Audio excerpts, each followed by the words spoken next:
Hello everyone, welcome back to our channel Stories Across Culture. Today we're going to launch a new series in our channel, which could be different from what you have watched before in our channel. We've lived in Beijing for a combined total of 13 years, so we know a thing or two about the city. One of our favourite aspects of the city is its history. We love to explore the city, go to old temples, go to old hutongs, old alleyways in the city, and obviously the famous Forbidden City in the centre.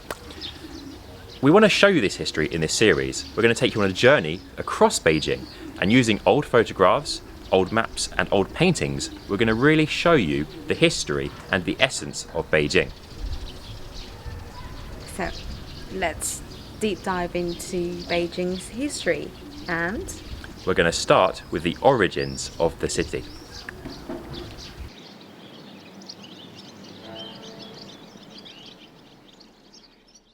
Owing to its strategic location and strong natural defences, the site of Beijing has hosted the capitals of several Chinese dynasties, which typically demolished any existing city and constructed an entirely new capital from the ground up.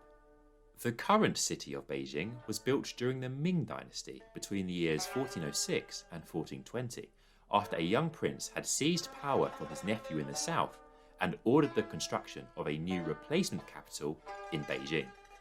The resulting city remained as China's capital for the rest of the Ming Dynasty and for the entirety of the Qing Dynasty, a span of almost 500 years.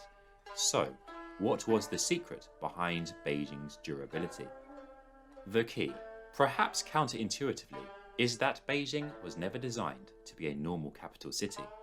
Unlike more traditional capital cities, Beijing was not primarily built for the purposes of centralizing government, increasing security, or consolidating trade, although these were all well addressed. The new Emperor Yongle had just usurped the throne, and so what he sought for most was for his city to serve as a political symbol legitimizing his rule.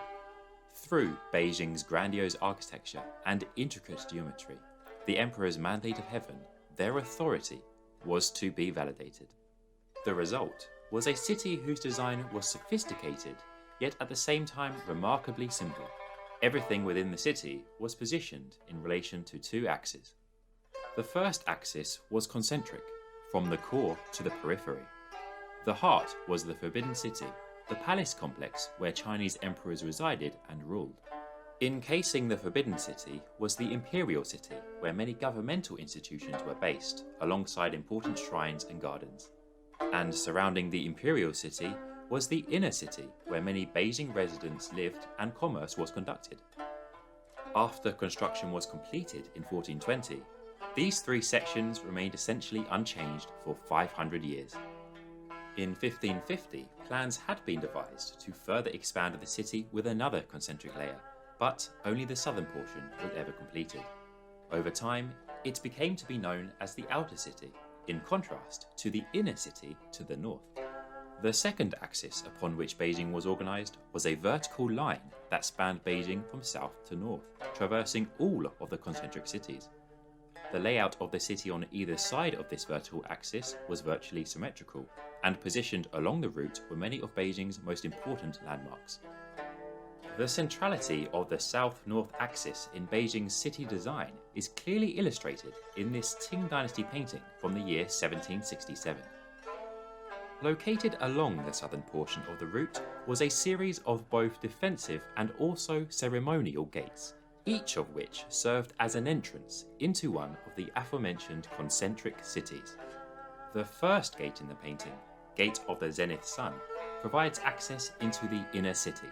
From there, the central axis leads to the Gate of China, whose doors open into the Imperial City. Continuing north, passing the Gate of Heavenly Peace, the central axis leads towards the Meridian Gate, beyond which is the core of Beijing, the Forbidden City itself. Inside the Emperor's Palace, all of the most important gates and halls were also aligned with the central axis, as was the northern exit to the palace and the man-made earth mound behind the Forbidden City, Prospect Hill. Travel along this central pathway was reserved exclusively for the Emperor. Commoners could not pass through any of the route's central doors or ascend up its main steps. Instead, they were consigned to using inferior side doors or alternative passages.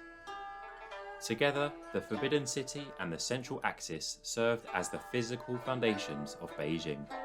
The Forbidden City was the nucleus that the rest of the city was orientated around, and the Central Axis was the spine upon which Beijing's most eminent structures were placed. This layout was based on the principles of ancient Chinese urban planning that had influenced the design of Chinese cities stretching back millennia. The majestic splendor of the Forbidden City, in the eyes of the Chinese, validated the emperor's claim to be God's counterpart on earth.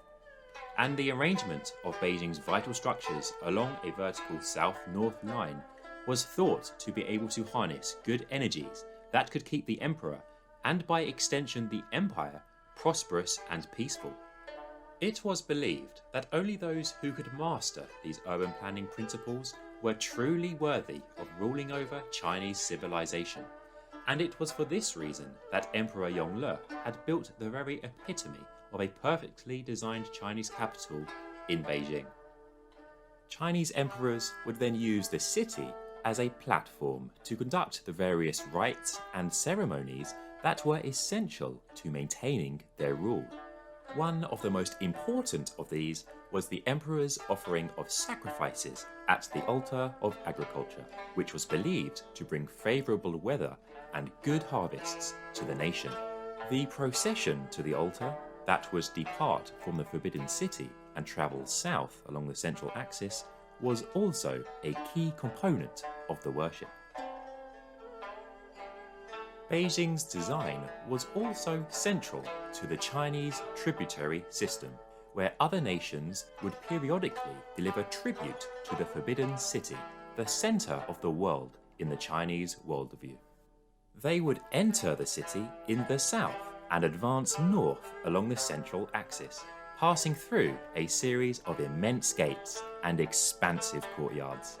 This route was intentionally designed to make the visitors feel insignificant and to project an image of Chinese preeminence. Visitors were to leave assured of China's unparalleled power and of the celestial nature of the Chinese emperor. China, which was paternalistic in the relationship, would then bestow even greater gifts on the nations that paid tribute, gaining their respect, goodwill, and ultimately loyalty. Beijing was the personification of the almost mythical Chinese capital, and through its construction, Emperor Yongle had the legitimization symbol that he sought.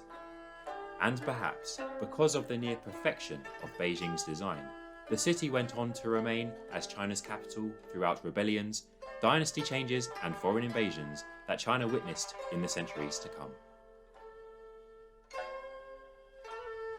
Beijing was located on flat land at the edge of the North China Plain. To Beijing's north, the Yanshan mountain range, upon which stood the centuries-old Great Wall, shielded the city from the attacks of the nomadic armies of the Mongol steppe. Despite this, a Mongol army was able to reach Beijing and lay siege to the city in 1550. The Mongol army wasn't successful in capturing the city, but the event prompted the Ming Dynasty to redevelop and expand the wall and fortify it with more soldiers to stop future attacks. Ultimately, these measures were not sufficient to prevent the city from being invaded twice in the year 1644. Dissatisfied with the Ming's rule, a peasant army from China's central region rallied around a new contender to the throne, Li Zicheng, and launched a war to overthrow the Ming. They succeeded in April 1644 when they captured Beijing and established the new Shun dynasty. Yet, it was short-lived, as Beijing was invaded again less than 2 months later by the Manchu people, who originated from the region to the northeast of China. They ousted the Shun and proclaimed the Qing dynasty.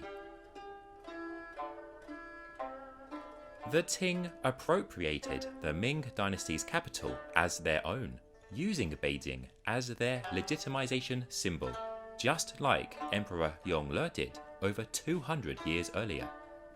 The Qing continued to govern China from Beijing until the collapse of the dynasty in 1912.